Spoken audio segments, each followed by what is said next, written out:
अस्सलामुअलैकुम वरहमतुल्लाह। मैं आपका होस्ट असद कराची वाला आज की एक नई एपिसोड के साथ हाजिर हुआ हूँ। आज की स्टोरी थोड़ी सी लंबी है लेकिन बहुत ही इंटरेस्टिंग और डरावनी है, तो जल्दी से कानों में हैंड्स फ्री लगाकर लाइट्स को डिम कर कर मेरे साथ स्टोरी में शामिल हो जाइए। ये स्टोरी हमें भेजी है शहरियार जमाल ने कराची से, और ये सारा वाकया उनकी मामी के साथ पेश आया। वो कहता है कि हमारी मामू की फैमिली एक खुशहाल फैमिली थी, सब कुछ अच्छे से जा रहा था कि मामी की अचानक तबीयत ख़राब होने लगी। उनके पेट में दर्द होना स्टार्ट हुआ, उनको घबराहट होने लगती थी, तो उनका जो नॉर्मल ट्रीटमेंट वगैरह होता है डॉक्टर्स के साथ वो उनका स्टार्ट हो गया।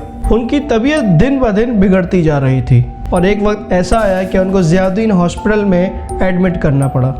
उसके बाद उनके चंद टेस्ट वगैरह हुए तो उसमें पता चला कि उनको ब्लड कैंसर है। शहरियार के मामू और उनके बाकी घर वाले काफ़ी ज़्यादा परेशान हो गए कि इस तरह की बीमारी तो उनके ख़ानदान में किसी को भी नहीं हुई थी, तो ये बीमारी इनको कैसे लग गई। मामी की एज कोई इतनी ज़्यादा नहीं थी, उनके छोटे छोटे बच्चे थे और जो सबसे छोटी बेटी थी उसकी उम्र 3 साल की थी। खैर वो काफ़ी ज़्यादा परेशान हो गए और घर में रोना धोना मच गया। मामी की तबीयत यहाँ पर दिन ब दिन बिगड़ती जा रही थी। एक दिन मामी के बच्चों ने शहरियार को बताया कि मामा जो है वो कुछ अजीब व गरीब सी हरकतें करना शुरू हो गई हैं। कभी कभार वो अपने आप से बातें करती है, कभी रोना शुरू कर देती और इस तरह की कुछ अजीब व गरीब हरकतें कर रही हैं। इन लोगों को काफ़ी ज़्यादा तशवीश हुई। इन्होंने ये डिसाइड किया कि मामी को एक दफ़ा किसी रूहानी मुआलिज के पास भी दिखाया जाए। ऑल्दो ये लोग इन चीज़ों पर बिलीव इतना नहीं रखते थे, लेकिन उन्होंने बोला कि जब इलाज करवा ही रहे हैं तो एक दफ़ा इनको पास भी ले जाकर इनको दिखाया जाए।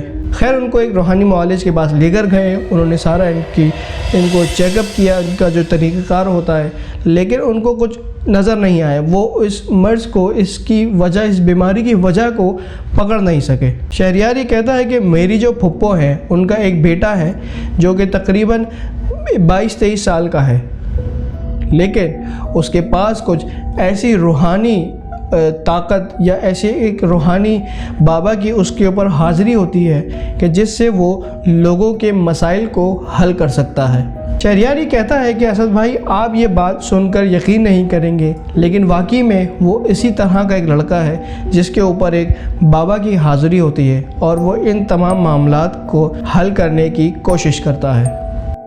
यहाँ पर मामी की हरकतें दिन ब दिन वियर्ड होती जा रही थी। एक दिन की टाइम पर मामी ने अजीब व गरीब हरकतें करना शुरू कर दी। उन्होंने घर की चीज़ें उठाकर फेंकना शुरू कर दी और बेडशीट उन्होंने निकाल के फेंक दी, उन्होंने चीज़ें गिराना शुरू कर दी, तो बच्चे काफ़ी ज़्यादा डर गए। शहरियार के कहते हैं कि भुप्पो का बेटा जो रूहानी तौर पर स्ट्रॉन्ग था उसको कॉल की गई और उनको सारा माजरा बताया, तो उसने कहा कि आप बच्चियों वगैरह को उनके पास से हटा दें और मैं जब तक आपके घर पे पहुंचता हूं। तो हमने उसको बुलाया और वो जब कमरे में एंटर हुआ तो उसने कहा आप लोग सारे इस कमरे से बाहर आ जाएं और सिर्फ 2-3 लोग उस कमरे में रहें। उसके बाद वो लड़का उस खातून के, उन मामी के सामने बैठा और उसने कुछ आयतें, कुछ दुआएं पढ़ना शुरू करी जो अमूमन इन लोगों का एक तरीक़ाकार होता है। कुछ ही देर बाद उस लड़के की हालत बदलने लगी थी। जिस तरह से एक बूढ़ा बाबा एक अकड़ के बैठ जाता है, वो लड़का उस तरह से बैठा हुआ था और वो उस औरत से, उस मामी से हम कलाम होने लगा कि तुम्हारा क्या नाम है, तुम कौन हो, कहाँ से आई हो, लेकिन मामी कुछ जवाब नहीं दे रही थी। उसके बाद जो 2-3 लोग उस कमरे में मौजूद थे उस लड़के ने उनको भी बाहर निकाल दिया। उन लोगों के बाहर आने के कुछ देर बाद वो लड़का उस कमरे से बाहर आया और उसने कहा कि इनका इलाज सिर्फ एक ही जगह पर हो सकता है और वो सिंध के एक शहर, एक छोटा सा शहर है सजावल, उसके अंदर एक शाह अकीक का मज़ार है, वहाँ पर इनको ले जाएं, वहाँ पर इनका इलाज हो सकता है। आप में से काफ़ी ज़्यादा लोगों ने शाह अकीक के बारे में बहुत कुछ सुन रखा होगा। जी हाँ, वो एक ऐसी जगह है, शाह अकीक को एक तरह से रूहानी मुआलिज भी कहते हैं। वहाँ पर इस तरह के लोग जिनके ऊपर कुछ इस तरह की हाज़िरी वगैरह होती है या जो लोग जिन्नात के असर में आ जाते हैं, तो वहाँ पर उनका इलाज किया जाता है। शहरियार के घर वालों का इन बातों पर, इन चीज़ों पर ज़्यादा बिलीव नहीं था, वो इन चीज़ों को नहीं मानते थे। उनके लिए ये सब एक नया, एक अचंभे की बात थी।